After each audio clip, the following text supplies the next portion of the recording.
Happy Monday night. Today is October 16th, 2023. This is Across the Pitch. The Phillies are winning 3-0. Last time I checked, Jose, how you doing tonight, buddy? Dude, I'm doing so well. Yeah, I got the game over my shoulder. I don't know how it works mirroring, but what a start by the Phillies. Also, what an interesting international break for the Philadelphia Union, as a lot of bodies are abroad playing, but not getting any minutes I know. officially. So it's a really interesting time all around. I'm not complaining from a load management standpoint. They could use a day off. But Jose, in terms of just what's been going on, how has the past week been? We didn't have a show last week, so how was your past 7 days with no Across the Pitch? It's been fine though. I think a lot of stuff happening behind the scenes, right? I was out in Phoenix, try to sneak into the U.S. Under 23 national camp. Wasn't able to fit it in. Just was not able to with my travel from Philadelphia to Phoenix, and then having to come back once I finally realized, oh shit, they're only 15 minutes away. I should go watch, or I should go try to talk to McGlynn. And congratulations, Nate Harriel, first U.S. national team call up, albeit at under 23. Massive. Maybe he sneaks into that Olympic roster, but just a lot of stuff I think we have in the back working right now, Mike, with a few conversations with players and some other fun stuff that we're trying to work throughout. Yes. So right now we are currently, well, actually, first, saying hello to Adam Mack. He does great work for us for AAT Sports with the Phillies, with the Lehigh Valley, with the Iron Pigs, right? Is that what they're called now? Yeah, he does great work with them. Follow Adam, and he also is a great guy for college football as well. Knows his stuff for sure. So Adam, thanks for joining. Brandon as well. Hello, thanks for joining us tonight. Uh, yeah, we have on Wednesday. Right now we have all penciled in the schedule a conversation with Rachel Gray and Ryan Bross of the Sons of Ben board. I know right now there's been a lot of talks of the Sons of Ben, changes being made for them or not to be made, and as well as the election coming up for the board. So we're going to try to have a conversation with them on Wednesday night, pre-recorded. We'll release it Thursday or Friday, and just see, if we can have a conversation with to see what we can do to grow the Sons of Ben, as well as what they've been experiencing this past couple of years. Because as you can see on that IG page, there's been some negative talk about the SOB, as well as the positive popularity of KSU lately. I feel like everybody's supporting KSU a lot more than the megaphone guy for the Sons of Ben. But so we're very excited to kind of get that started. And by the way, I'm sorry, I'm a little sick today, so if my voice sounds a little hoarse, I apologize. No, you're Um, good. But hey, Mike, to that yeah, point on the conversation on Wednesday, I think I just want to be super transparent with anybody who watches or listens to our stuff or follows us individually on social media. They don't realize that we are a package, including Dave.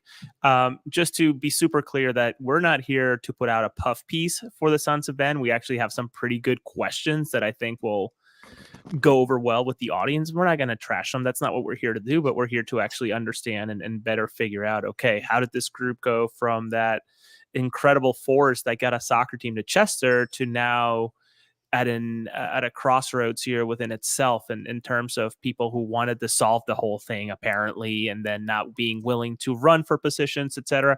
We're interested in figuring out how did this lead to here, what's currently happening, and how can this group do better. So again, just a long yeah. way to say we're not here to be a talking piece for them. I think us as across the pitch, myself, Mike, Dave, as individuals, we're not here to promote them in any way. We're here to have an actual I hate to say real conversation, but you know No, what I mean. We're not it's not an ad. that's fair. And to be honest with you, we both benefit from their growth. And sometimes with growth, you need to have a tough conversation, ask tough questions. I'm a Sons of Ben. I've been a Sons of Ben for about 6 years now. I know you've been going to the tailgates recently. You've been experiencing that Sons of Ben culture. You've met a lot of them as well. So whether you just tailgate and you're not an SOB, whether you're like me who enjoys the membership packages and enjoys, being part of that community, asking them the tough questions and getting their voice out there is great because listen, as of right now, a lot of times they're just Twitter handles, they're just Facebook commenters, not really people in front of you. So that's the whole point. Again, hopefully it's a great conversation. I'm really looking forward to speaking with both of them. They're really great individuals who've been very welcoming to me, especially as I've you know been part of tailgates and whatnot. But some not so welcoming, not so great news, Jose, has been the Union front office talk, which is kind of the point of this conversation. I know we had the New England match coming up. Jose, I know you were kind of tweeting about the New England match against Nashville. Is that correct? So what are your thoughts on the New England match first? We'll touch on that first before we get to the front office drama. Yeah, New England did us a favor by showing up very late to the party against Nashville, right? I think by halftime it was all by settled with 2 goals by Sam Surridge, their new addition. So he's picking up some steam here going into the playoffs. But yeah, that Nashville victory helped the Union quite a bit. In terms of potential seeding, where it seems like the number 3 spot is a lot more likely due to that victory. So, an interesting match altogether. I almost did the thing right where I saw. close to halftime, I said, listen, they're not showing up. New England's out. I don't have to worry about this watching or anything. So I just completely turned it off to then get someone on Twitter sent me a tip of like, hey, you may want to tune in again. It's just like, oh my God, what did I just put into the environment here? So really, really interesting match that all in all benefited the Union. I don't know that there's much to really talk about outside of maybe an injury for Nashville. The young Canadian international had to come off midway through the first half, I think. Of course, Kessler for New England is involved in some way, shape, or form. Same guy. That name should ring a bell. He's the guy who threw the ball into the stands a few years back during that playoff match, I think, or just regular season match. So he seems to be involved in anything that's sort of shithousery. So don't know that we need to go much further beyond in terms of the Nashville match. It benefited us, I think, just Yeah. shut that door, and that we look into whether, and I'll leave it up to you, Mike. Do you want to transition to the conversation in terms to the article, or do you want to look into the match this Saturday? Whatever order you want. Well, let me put up some comments real quick, and then we'll go right back to this. So first, Pat Bernard from Edge of Philly Sports says hello. Pat does great work over there with all the guys over there. Eric mentions hashtag pay Kai. We're going to talk about it. Don't worry, Eric, because I know that's a big topic right now. And then JD Walker, Jose, I think you've met JD before in the press box. He's with Stream Punk Entertainment. Really good pieces he puts out all the time. So JD, thanks for joining us. He said, can the SOB folks elaborate why there's so much beef between them and KSU? I've yet to hear any explanation that makes sense aside from just teenage drama. We are going to slightly talk about KSU with them. I don't know how much we're going to get in depth with that because we also don't want to ruffle any feathers. But it's quite the topic of conversation. But yeah, Jose, in terms of the game on Saturday against New England, for me, after watching the Eagles game yesterday on the turf, I just really focus on health, to be honest with you, on Saturday. But in terms of the article, do you want to kind of talk about a little bit more? Yeah, that one hit my inbox while I was in Phoenix. So I was 3 hours behind all of you in terms of, getting more daylight. So I missed. I got invited. I wasn't able to make it. So I apologize to the PR team at the Philadelphia Union. I wasn't there for the fantasy camp, media, whatever you want to call it. If you want to hear more about that event, Todd Lewis with the Free Kick Pod, Kyle Almany with One Team We Agree On, and Jillian, who probably had to hear it nonstop from Kyle on at some point or another, because I'm sure it was awesome. I mean, the pictures and videos looked really, really cool. But that happened while a lot of media people were actually at the Union facilities when that dropped. And my understanding is that it was okay. Yeah, we expected that, which is really interesting, right? When you think about this article, and if you haven't read it, Tom Bogert and Pablo Mauder of The Athletic put out a really, really interesting article. And the timing's really interesting to me as well, in terms of Pablo having just been at the facilities maybe the day prior. So maybe he was shoring up his sources and getting the information he needed, which kudos to him and kudos to The Athletic. Hint, hint, subscribe. I'm not endorsed by them. Mike's not endorsed by them, but the work that they're putting out there, especially during this interesting time for the Union, it seems like they're really focusing on the Union, right? They were on the scene for Jim Curtin stuff, Ernst Tanner, Kai, and Bizo, etc. So give them I think that deal. Was it a year for $1 or something like that? It was unbelievable. And we've both met Tom at the stadium. You've had a more engaging conversation than me just saying hello to Tom, but he's a great guy. He's easy to talk to. So he's funny. We're gonna share a drink and a cigar when he comes to town at some point. Makes it more enjoyable to actually support their work. Even like you said, we're not being endorsed by. We just like what they do. So in terms of that article, Mike, what was to me most fascinating is the initial piece. Right, we all know that. I like to think, based on what I'm being told and shared by others on social media, that Kai's gone, right? He's Kai's hosting going away parties with his neighbors. His wife is holding signs that say "Pay Kai Wagner," and I'm guessing that fans gave them to her, etc. Whatever. I mostly blocked that side of the story, which I think is the second half actually. But the first half talked about the team making the decision to move away from Alejandro Bedoya, that he was no longer part of the plans and that he would have to seek a new team, yeah. which is interesting. Where I think I drew a really interesting piece, and I made sure to ask to tell Tom I was doing it. Listen, I'm not stealing your work. I'm just gonna take this little excerpt and just put it on social media. Was that of the 20-second conversation between Tanner and Alejandro Bedoya, where Alejandro sought out Tanner and asking, "What's going on? What's my role next year? What are we doing with me in my salary?" And Tanner laid it out in less than 20 seconds and said, "Goodbye." I don't even know if there was a thank you. The article made it sound like it was a very, very harsh, like I'm Yeah. whistling and moving my finger for those that can't see and are listening. But I have so many emotions, unfortunately, and I wish there weren't emotions because I'm supposed to be neutral in a way. But right now, with a Hat fan, emotions I think are involved. I'd love to hear your take, or if I'm missing anything, Mike. So I love the way the Patriots have done things in the past. They're not I forget, a sentimental style Sure. organization. They view things as, this is a business, we're gonna make business moves. And we saw the Eagles do that with Jason Peters, where they just dragged him along, and he was just here year after year. Jason Peters was just getting nowhere on the left tackle side. So we've seen both sides of it.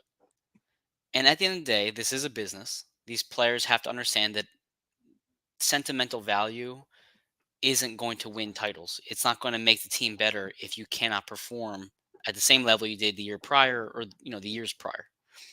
I also look at a situation like Claude Giroux, where Claude Mm-hmm. was a very uh, I guess people were very on the fence with Claude as a captain. Now, I'm not a big hockey person, so I'm not going to pretend I know a lot about hockey. But people either love Claude or they hated Claude. And a lot of people wanted to get his captaincy stripped a long time ago, especially for with Coots coming up and all that kind of stuff. But credit to the Flyers, at least try to do things correctly. And from a PR standpoint, they try to do things correctly. For the union for Tanner to have this brief conversation and him not thinking in his head, hey, this could get leaked out. This could look really bad. Tanner's already under hot fire with the whole Wagner thing. Let's be honest. I mean, it's not a good look for the front office that they're not trying to pay the best left back in the MLS and then risk him going to Cincinnati or somewhere else. And I'm not saying you have to bring Alejandro back, but he has to come off much more professional, much more grateful. And listen, and Jose, you and I have been on Bedoya for a year and a half now. And we always say, respectfully, Alejandro, we love everything you do. We just think that your time is starting to be more of a bench player, a role player, etc. But for Tanner to just say, see you later, buddy, like it's the complete opposite of what you should do as an organ. And that's where it gets me. I don't If Alejandro didn't come back next year, but he said, man, they really treated me great. They made it Mm-hmm. professional. I would have been okay. That's fine. But to do it this way isn't fair to him because he's done so much more than just captain the soccer team. Yeah, and that's just it, Mike. And I tried my best while I was out in Arizona on crappy hotel Wi-Fi, or even plugged in. I didn't realize my computer had actually an Ethernet port until I looked for it at the hotel.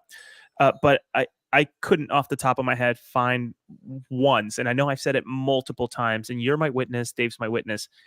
I told you guys all along that this city, this team, will have a very hard time moving away from Alejandro Bedoya. He has been, and I hate to use the word icon, it sounds like a cliche, it It's sounds true. silly, but he has been the voice of social movements in terms of his gun violence, philanthropy, with being, such a generous person with his time, with his money, etc.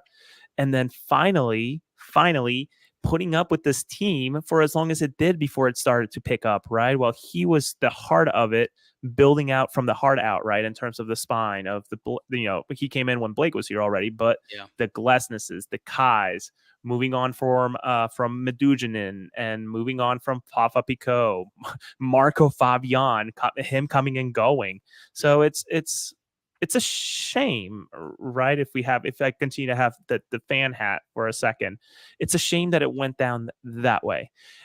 Where I'm interested in, and I'm hoping to dig around a little bit with people who may be sources, is uh, was Ali asking for anything beyond coming back just for his role as is? Or was he okay or even offered the opportunity? Yeah, a Calm. common I haven't bird. heard that name Yeah. in forever. Yeah, my God, God, Eric. I remember when they put that social media video hyping him up, and then he was just a A fart to the wind. bust. Um, but A was Bedoya offered the I don't know, a backseat role, right? Lose the captaincy. I would think it goes to Blake from here on out, Or and Glessons. just come as yeah, come up as a super sub in the 60th minute, which he thrived during League's Cup, if I remember correctly. Potential, I think a couple of matches, but then injury took him away 5 or 6 matches consecutively. Then an international break ruined his getting back up to speed. Yep. So it's to me it's a bummer, and we can wax poetic even further about what he's done for the city. But I also want to play devil's advocate and think, okay, well, was he asking more than this team was willing to do for him in terms of Ali being sure that he could play all night? He's like, no, no, no, no. See, Let's not. here's a good point that Eric brings up, and I kind of want to counter it a bit here. So Bedoya is no Ilsinho as far as a super sub, but you have to remember though, Eric, Ilsinho was only a super sub for what, about a year and a half, and then he started getting figured out, and he no longer became the sub. I remember actually was it the wasn't it the Shield year that Fontana had his breakout year? Yeah, Okay?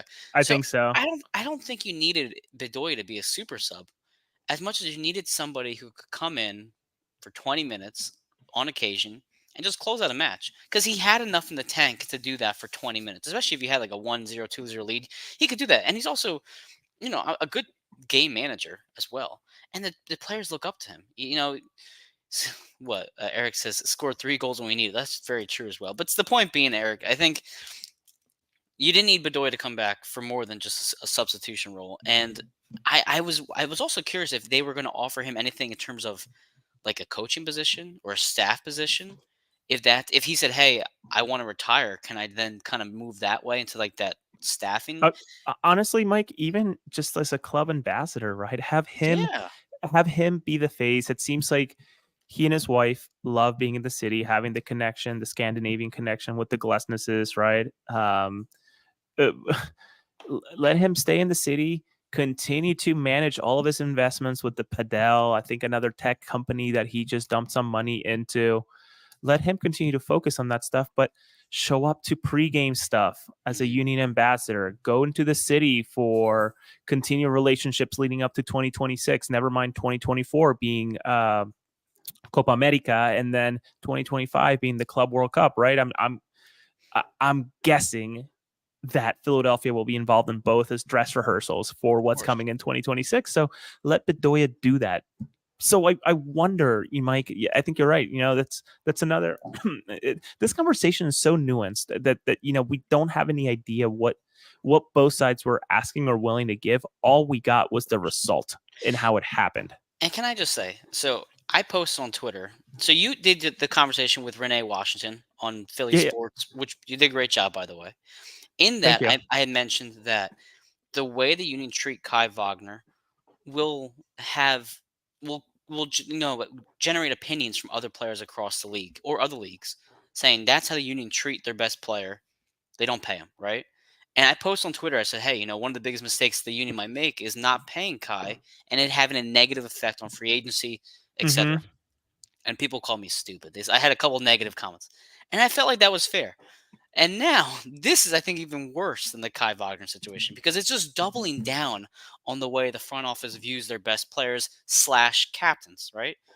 Because now they're going to say, okay, well they're not only not paying their best player or one of their best players, They're they're, insulting them.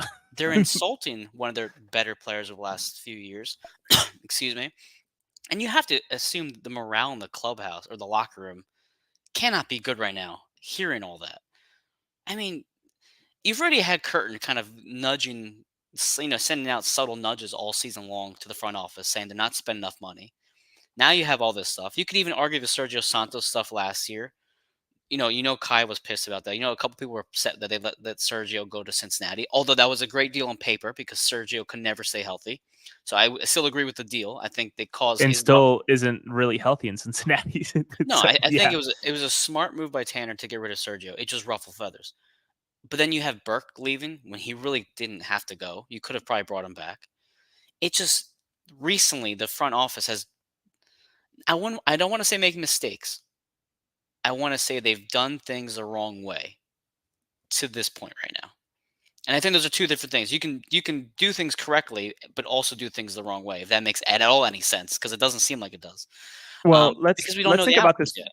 Let's think about Burke for a second, right? As we Sure. continue to think about money spent and et cetera, et cetera.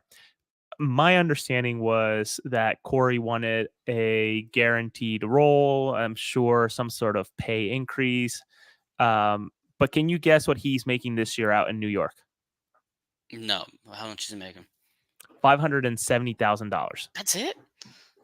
Exactly. Wow. So, how much was he making in 2022? I can look up, but let's just think about it. He was not making that much from the Philadelphia Union. So moving to New York was what he wanted to do. Maybe again, another conversation with Tanner that, hey, Corey, you're going to take a back seat again. You're not going to be the guy. You're not going to be him, as the kids would say nowadays. Yeah. So see ya.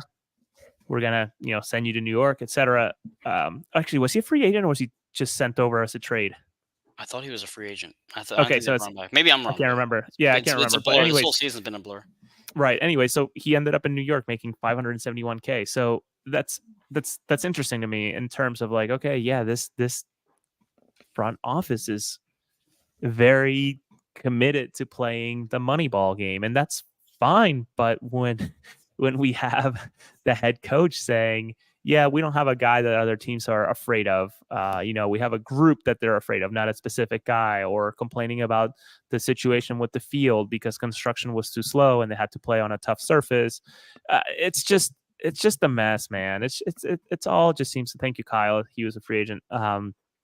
So what can you do? I mean, JD, hold on. Sorry, I didn't mean to cut you off. JD brings the exact point I was just about to mention to you, Jose. The Patriot way only pays off if you win trophies, and they have not won yeah. anything besides a COVID shield, which I'm still calling it that because they beat New England 70,000 times to get to it. Go And that's ahead. just it, right? So Yeah. it's to me, it's disappointing. I get it. I wish there was an answer to him coming back. And I know Pablo had sort of a thought of, in his opinion, he's sort of earned his way to even being a bench player and never playing, just seeing out his time. But Yeah. then others knowledgeable with the way that the offices work across the league, that's expensive, especially when you have a team that operates the way that it does. There's not a cent that can be spared. And sure, you can complain about Torres and Perea and Joe Bendick, etc. But nonetheless, it's just difficult to see a way that Alejandro Bedoya just is okay with riding the bench, and B, the front office is willing to give him the money that he makes now, right? Because it would be probably an insult for him to say, "Yeah, I'll go to 200 grand." He's not doing that, No. like he's making a cool million. Why would he And, take less? and you have to think too, in terms of like Curtin's point of view. It's like the team not spending money and not really pushing for the title every Yeah. year puts his job at the line.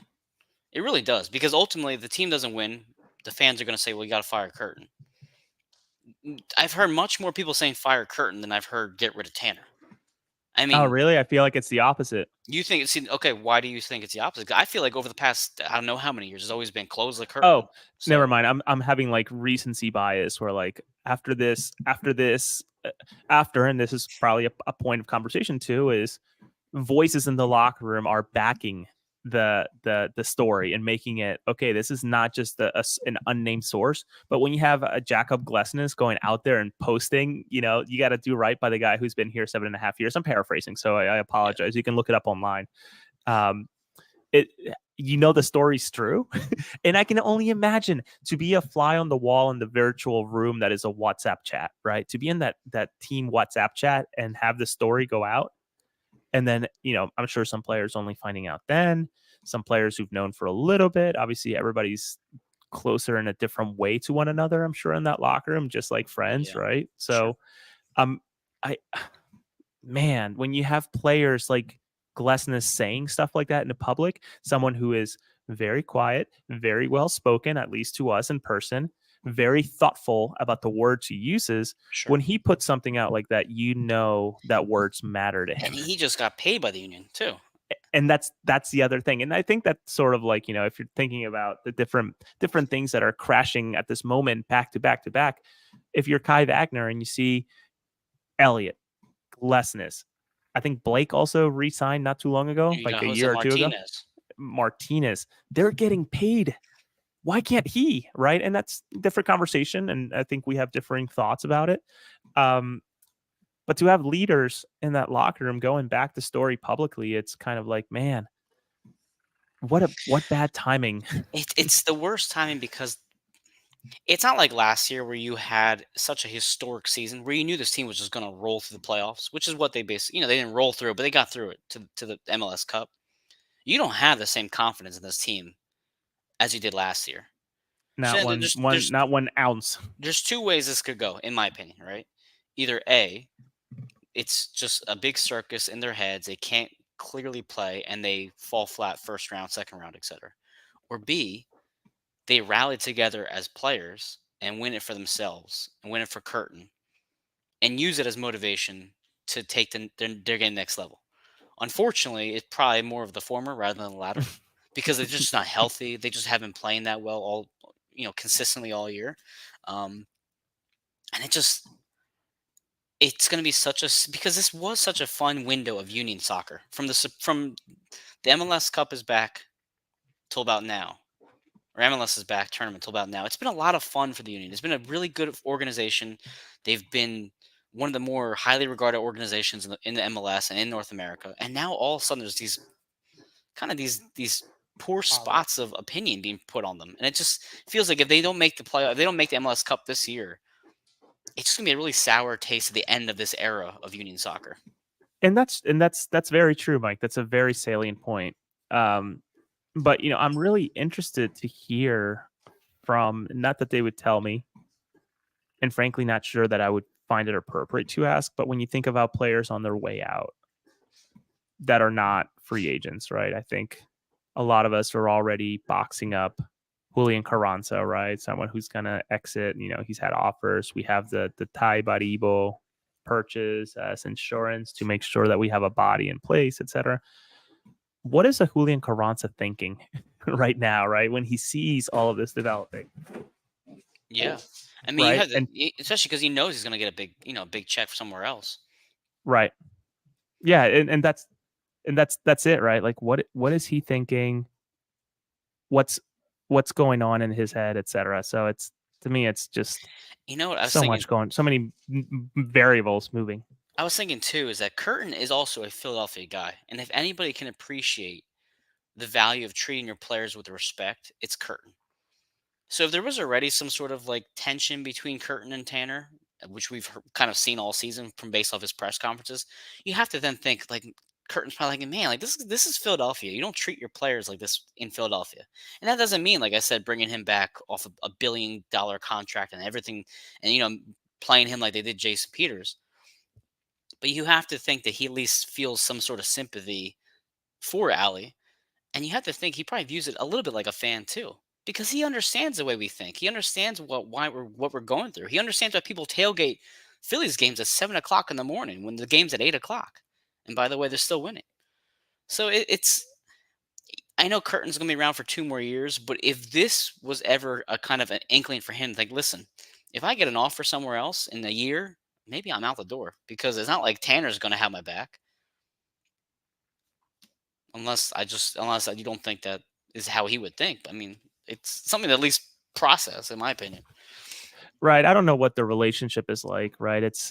It sounds like it's somewhat healthy, right, between Jim and Tanner. So there's that, and I think a lot of people are glossing over the reporting from back in July, right, where Tom Bogert had sort of said, "Hey, it's not announced yet, but yeah, Ernst Tanner signed an extension, so Tanner is technically here to stay for at least one more year." I don't know what type of extension you give a successful sporting director like him, right? He whether you like what he's doing right now or you don't like what he's doing, those are different conversations altogether. But you cannot deny that he's done well in terms of making money for Sure. Jay Sugarman, putting butts in seats with the success, but also keeping this roster alive on a shoestring budget.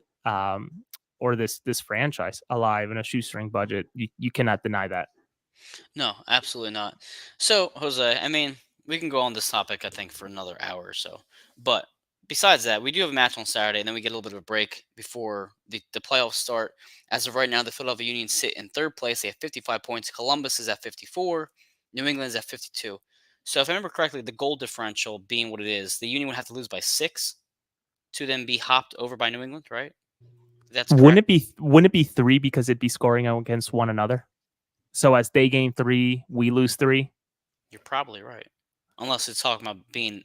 See, that's where math is coming into play here, and I'm not really that Right. great at that. As they score one, we lose one in terms of goal differential. I don't have the table in front of me, but it's either three or six. Okay, Eric mentioned I'm Bruce not a math Arena's looking major. for a job. Definitely not there. No. Well, Absolutely not. Eric, he needs to get approval from Don Garber. That was the little asterisk at the end of his exit from MLS. But in terms of it's very likely that the Philadelphia Union will not get scored on three unanswered. To me, so You'd hope so. whether it's three or six, I'm not sure. JD mentions I think Curtin eventually goes to U.S. men's national team where they figure out Berhalter Yep. is still hard garbage, and that's the thing. Curtin's contract does kind of coincidentally run right up until the beginning of the World Cup year in 2026. And again, this maybe this pushes him to that. Maybe when the opportunity comes, or who knows. Well, he even said it out loud, JD, and thank you for jogging my memory, but he said it out loud. Yeah, it'd be an honor to be an assistant for the men's national team. I'd be okay with that. And to me, and I think we talked about it with Dave. It's kind of like, well, that's totally a sidestep, if not backwards. Which, whether you see it that way, or maybe you take the other route, which is he's just extremely patriotic, wants nation, or represent his country, etc. That's a different conversation altogether. But Right. yeah, it's interesting that the contract does go up to specific moment in time, though you could argue after the German after the German defeat, not a good look. Speaking of Germany, you have a very busy tomorrow. Why don't you I tell us a do. little bit about your day tomorrow? My day is gonna be busy, busy, busy, busy. Jose. And then I'll be heading out to Lincoln Financial for the Mexico Germany game, which already has 55,000 tickets sold as of I think yesterday or today. So it's gonna be a heavily populated area tomorrow with the Phillies and the Flyers going on at relatively the same time within what, like 2 miles. I think the Flyers actually got their time pushed up, didn't they? Well, I would think that between how long does a hockey game last? That's a good question. It's 3 20-minute periods. So Is there 60 minutes total. It's about like 2 hours. It's like a basketball game. okay? So 6 to 8, and so as the Flyers are ending, baseball and soccer are starting. Yeah, That's I gonna be love nuts. I That's gonna love be that. nuts. That's But bananas. I think But yeah, Jimmy I'll be posted there. there. There you go. Yeah, thank you. Awesome, man. So I'll be there. I'm excited. Have my press credential ready. I have my parking pass ready. I'll be there. So check out my social media. I think I'll be doing some, what's it called, Billy on the street type of interviews, just asking people, why are they there? Who are they supporting? That type of thing. So I'll be putting some fun stuff, and I'll be able to talk to some of these players that I've only ever seen on TV out in England or out abroad. So it'll be kind of like oh, okay. Sort of taken back. Not that I don't respect our players, but obviously our Yeah. access is a little bit easier than going to see teams out in England, etc. Aren't you going Saturday to the game too? I'm no Oh, longer going. Unfortunately, saving my traveling grace with my wife for potentially playoff in case we have to go to Cincinnati. Oh, you want to make the trip out to Ohio? I might have to come with you. I don't know. We'll Mike, see. Mike, let me tell you right now. I checked out the dates. Yeah. If you pack light, fly out of Philadelphia, Frontier, $68 round trip. Do you know what dates it possibly fall on, if that were the case? Yeah, they have. I put the different situations of when it could be the two because they have it all laid out on MLS.com when the conference finals would be. Yeah. $68 round trip doesn't sound so bad when you're in Cincinnati and can get an Airbnb with 2, 3 other people.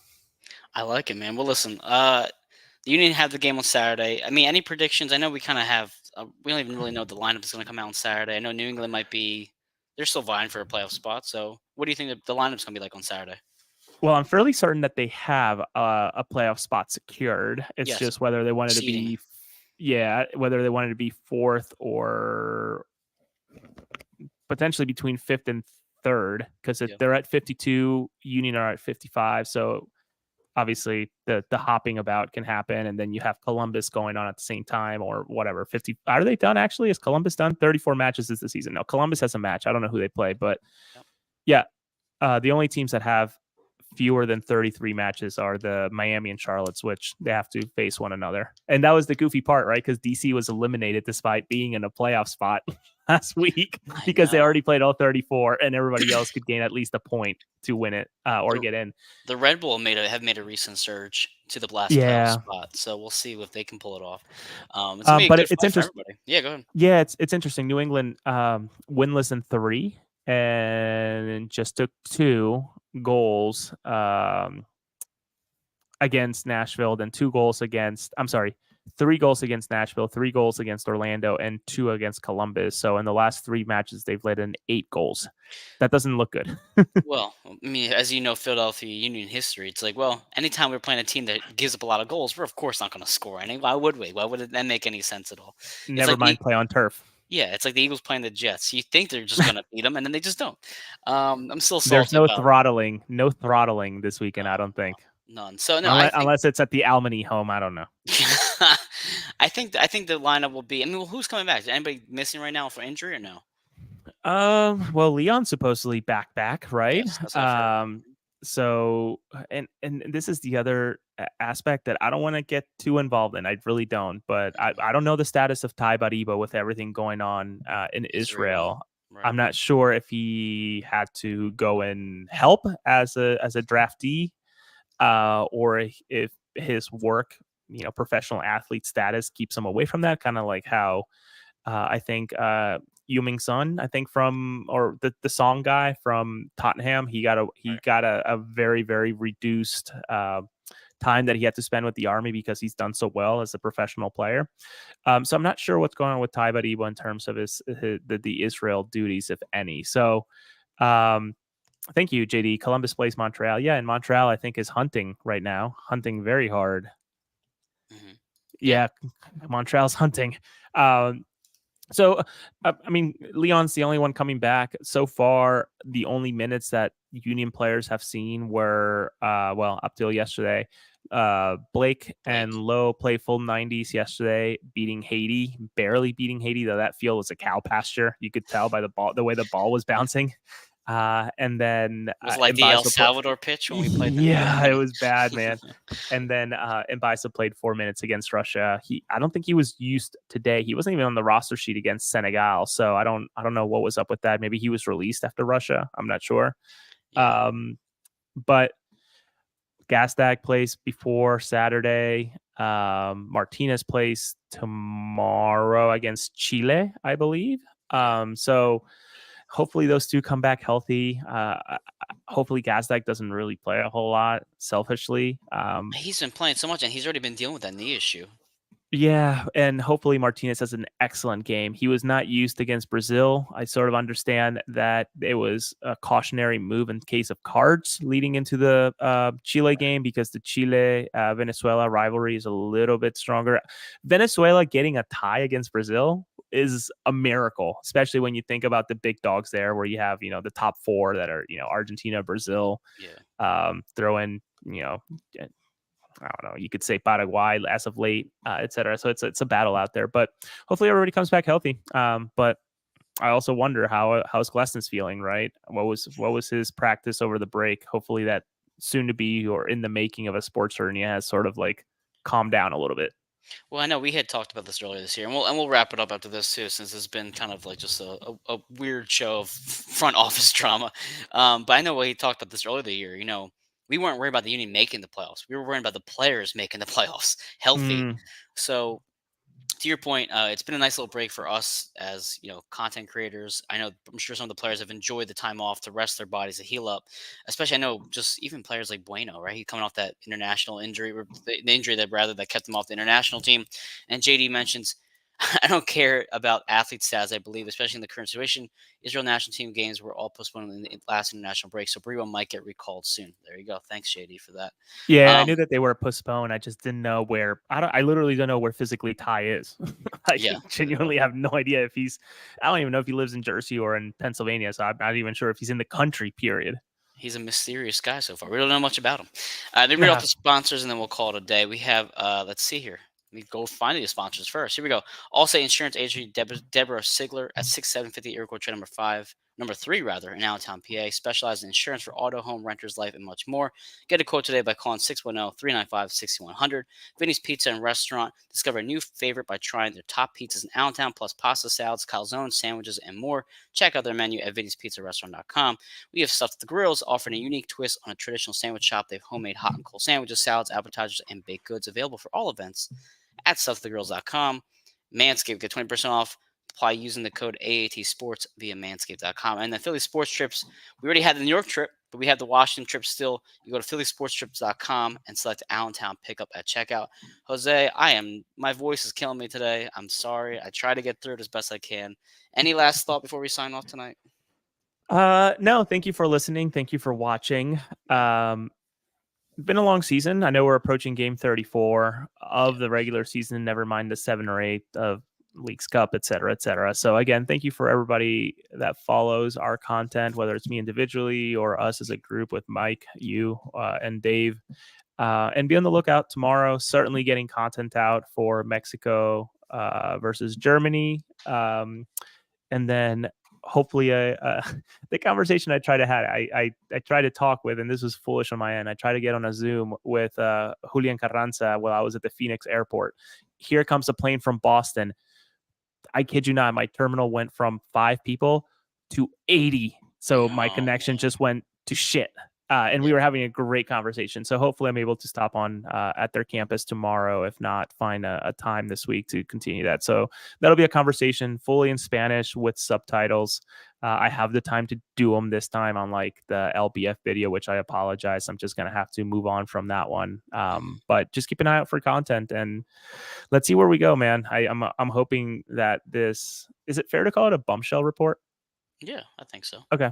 That report that came out from the Athletic, I hope that it's not, the indication of what this offseason and playoff picture is going to look like, because there's so much shifting and moving going around that and going to happen that it's just, I hope that this is an indicative of what's going to happen. Yeah, get a weird bad omen. I mean, listen, it's been fun covering the Union for as long as we have now, and it's been only getting better and better because they've been playing better and better. Yeah. And now you suddenly get this weird feeling that we could be covering a really shitty team next year if things don't go the right way. Well, So, well, Mike, there's a good spine there. Let's just hope that yeah, the additions to make up for the losses are toe to toe. agreed. Anyway, appreciate all the comments. I try to get through all of them. I'm a little, like I said, guys, I'm a little off tonight, so I apologize. But otherwise, this is Across the Pitch. That's Jose R Nunez 91 on Twitter and TikTok. I'm saying with me as well, Mike Barrera M Barrera 1323 on TikTok and Twitter. I I forgot haven't how to posted. TikTok. I haven't posted on TikTok in like 2 weeks. I have to get back on there. But otherwise, you got Jose stuff. Wednesday night, we're gonna try to interview those SOP board individuals and try to get that out Thursday or Friday. And then we'll be live tweeting the game on Saturday. And then from then on, man, it's playoffs. And then we just push till the end of the year. That's it. That's unbelievable. We're I love already it. there. Rinse, repeat February. That's right. Go Phillies. Go Union. Have a good night, Hey, see guys. you guys. Good night.